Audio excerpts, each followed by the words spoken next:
Maycee Barber, Edmen Shabazyan, Sean O'Malley, and Mariya Agapova. What do they all have in common? Everybody's calling them a future world champion. Everybody says that they're going to take over their respective divisions. Everyone's saying this is the new generation, the new evolution of the sport. But what ended up happening? They all had to take their first UFC L. I'm Daniel Levi from linemovement.com, and let's take a look at some of the top prospects from 2020 that had to take their first career losses.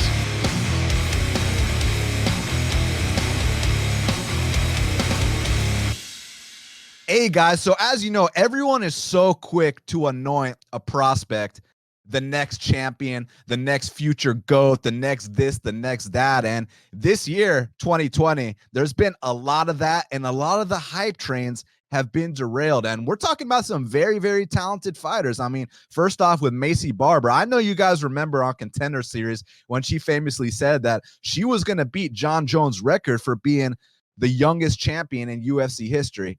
The first event of 2020, the night that Conor McGregor went out there and emphatically destroyed Donald Cerrone. Earlier on the card, you had a matchup between the undefeated Maycee Barber, and she was taking on the vet Roxanne Modafferi. And Maycee showed a couple good things. Look, she showed heart. She was willing to continue through a blown ACL, but she did something that really pissed the fans off. I know you guys remember between rounds, the doctor comes in there to check on her because, I mean, look, she's limping all over the place. She can barely get back up.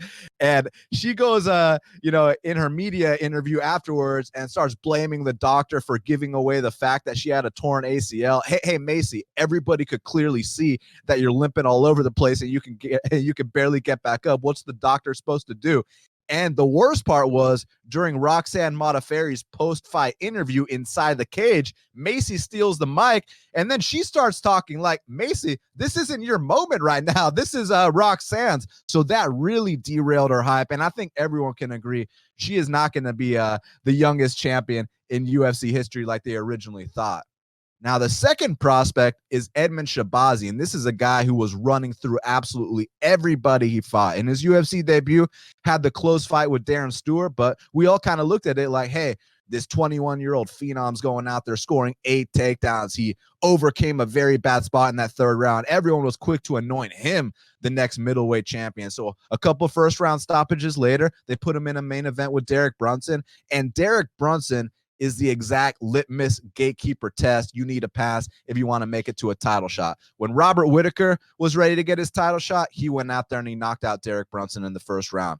When Izzy Adesanya fought Derek Brunson, knocks him out in the first round, gets his title shot. Now, officially, he fought Anderson Silva in what many fans consider to be an exhibition match, kind of to kill a little time. But between you and me, we all know that Izzy Adesanya clocked his ticket to a title shot with that win over Derek Brunson. And that was supposed to be a similar thing for Edmen Shabazz. And the thing is, we were too quick to anoint this guy, too quick to pump him up the ladder, because all he had done up until then was, look, he knocked out Brad Tavares, who's a tough Hawaiian warrior that we all respect. But the reality is, Brad Tavares was coming off a 5-round shellacking against the champion Izzy Adesanya.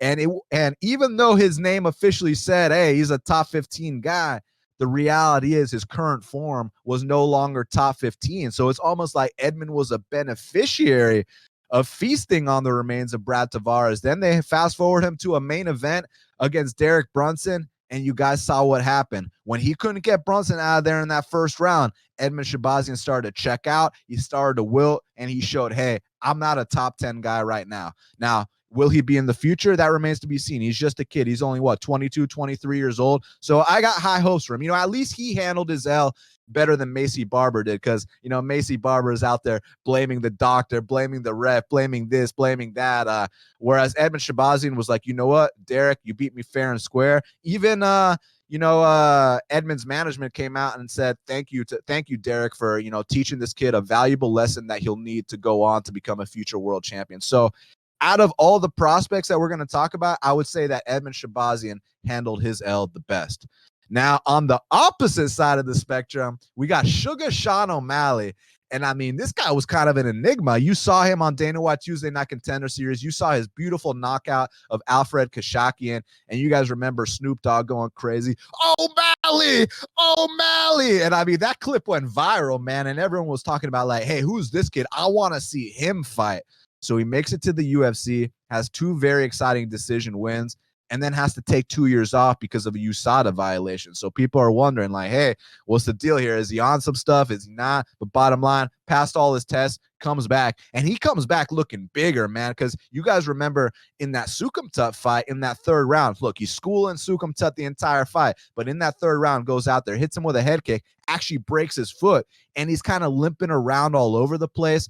But Sukumtut, a guy who's never been renowned for his fight IQ, he stays on top of O'Malley instead of either ground and pounding, finishing him, or making him get back up, to hobble around some more on that one leg. Sukumtut didn't have the smarts or the wherewithal or the killer instinct to capitalize, so O'Malley goes on to win. Then we get a 2-year layoff. Then O'Malley comes back, and he's looking big. He's looking jacked. He's looking like he started a new strength and conditioning program in those 2 years off. Then he goes out there against Jose Teco Quinones, the Ultimate Fighter, Latin America finalist, and he stops him in the 1st round. No adversity presented itself whatsoever. Goes in there against the former WEC champ, Eddie Wineland, stops him in the 1st round in highlight reel fashion. No adversity presented itself whatsoever. Then he goes in there against the guy in Marlon Chito Vera, who is not a washed-up fighter, is not someone who's just there to, tell his friends and family about that one time he got to compete in a pay-per-view co-main event. Now, this is a guy in Marlon Chito Vera who's hungry, who wants to be the best, who's got a mission, who's trying to provide for his family, and not to mention has the most finishes in bantamweight history, and when it's all said and done, will go down in history as the man with the most finishes in bantamweight history. So Sean O'Malley, I feel like he crossed the line before the fight even started, and I'm all about trash talk. I'm all about, getting people hyped up, getting them riled up, and even cutting deep. But I felt like O'Malley went to a place that, you go to this place, you better show out or you're going to get humbled. And the stuff that O'Malley was doing, he posted a meme before the fight, which was kind of funny, but it's like, hey, if you're gonna talk this level shit, you better back it up. And it was the caption was Marlon Vera's girlfriend in bed, and then you click the video and it's Sean and it's Snoop Dogg going, "O'Malley! O'Malley!" Which is like, haha, that's funny, that's cool and all, but you better starch this guy in the 1st round if you're talking like that. Then he takes it a step further. He dyes his hair the color of the Ecuadorian flag. For those that don't know, Marlon Chito Vera is born and raised in Ecuador. So, he's got a lot of pride. And interestingly enough, in Vera's interviews, people were like, dude, like, what do you think? He's dyeing his hair the color of the Ecuadorian flag. Like, that's got to get under your skin. That's got to bother you. And Marlon was like, oh, my skin is thicker than his mom, so I'm good with that. Marlon Vera played the game very well. Because I know for a fact that people around him were like, Marlon, like, you're not going to let this shit slide, right? And when it came time to fight inside the octagon, he didn't let it slide because one big kick to a perfectly placed spot, O'Malley's limping all over the place. And the reason I'm not going to say it's a fluke is because if you watch that Sukumtut fight, you saw him hobbling all over the place there too. It's just that Sukumtut didn't have the killer instinct or the smarts to capitalize, whereas the reason I mentioned Chito Vera's got the most finishes in bantamweight history is because you give Chito Vera an inch and he'll take a mile. And not only did he take that 0 away from O'Malley's record, but he also broke him and destroyed him in a way where everybody's talking about like O'Malley's this crushed prospect now. Nobody's talking about O'Malley, the future champ, anymore, because prior to this fight, you had the champion Peter Yan going back and forth with Sean O'Malley. You had top 5 contender Aljamain Sterling, who's actually the #1 contender. He's posting pictures with his hair dyed like Sean O'Malley. You had all these guys going back and forth with him, waiting to have a fight with him because it seemed like O'Malley was going to be the big fight in the division. And Vera went out there and derailed that in a way where now the way O'Malley is handling it, his stock is massively going down. People wanted O'Malley to come out there and be like, hey, you know what? Chito beat me fair and square. It was his night. I'll be back better. If O'Malley talked like that, then everyone would be like, you know what, young man? It's all good. It happens to the best of them. I mean, like even GSP lost to Matt Serra one night. Like everybody, no one is exempt from that first L. No big deal. But that's not what Sean O'Malley did. Sean O'Malley, gets on the mic, starts talking about how you know, Chito Vera's a bitch for celebrating, how Chito Vera is going to be a journeyman. I'm going to be a future world champion. It's like, yo, Sean, let's relax here, buddy, because in order to be a future world champion, you got to be able to not just give it, you got to be able to take it too. And what's going to happen if you put Sean O'Malley in there with some serious kickers, like at the top of the division, like a guy like Marlon Vera? What happens if Marlon Vera kicks that calf of Sean O'Malley's once or twice? Now let's take it outside the top 15. What happens if a guy like Chris Gutierrez starts kicking Sean O'Malley? Is he going to start hobbling there? So I have a lot of questions before we can start to declare Sean O'Malley to be a future world champion. He's got a lot of soul searching to do on his next one.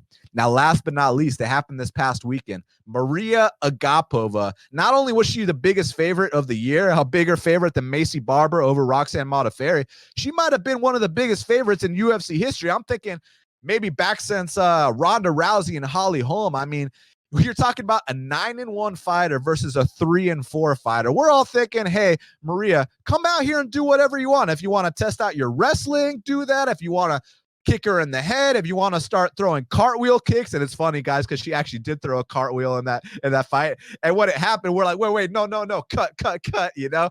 But it showed that UFC experience counts for a lot, because even though Shanna Dobson was only 3-4 officially, most of those fights were in the UFC's octagon, so she knows what it's like to compete under those bright lights. And Mariya Agapova goes out there, empties the clip, throws everything but the kitchen sink, and it wasn't enough to get her opponent out of there. And then when it was time for Dobson to return, Agapova had nothing left. She couldn't overcome the adversity. And again, you know, after her fight where she beat up Hannah Cifers, people weren't saying, hey, let's take the next logical step up in progression. People were talking about Agapova potentially competing with people like Joanna Jędrzejczyk. They were getting ahead of themselves to that point. And I think we realized that, hey, you got to bring these prospects along the right way. You got to give them the right fights. They're just humans. Like, we can't rush them to be champions. They got to pay their dues like everyone else. And I feel like the stories of Maycee Barber, Edmen Shabazyan, Sean O'Malley, and Mariya Agapova proved to be a very valuable lesson, not just for the fans that are overhyping these guys to be the next champions, but even for the fighters themselves. Don't drink your own Kool-Aid. Stay humble, keep your head on the swivel, and get back to the grindstone, because no one is invincible in this game, and no one is exempt from that first L. And I know someone's going to say, well, what about the great John Jones? What about Khabib? Listen to me. If they stick around long enough, they will take their first L's too. But we're talking about prospects here. And man, I can't wait to see the returns. I hope Maycee, Edmen, Sean, and Mariya all bounce back, all get back on track. But again, I hope this is a valuable lesson for the fans watching at home. Do not be so quick to call these guys a future world champion until they've truly proven themselves amongst the elite of their respective divisions. I'm Daniel Levy with LineMovement.com. I hope you guys enjoyed, and we'll speak very soon.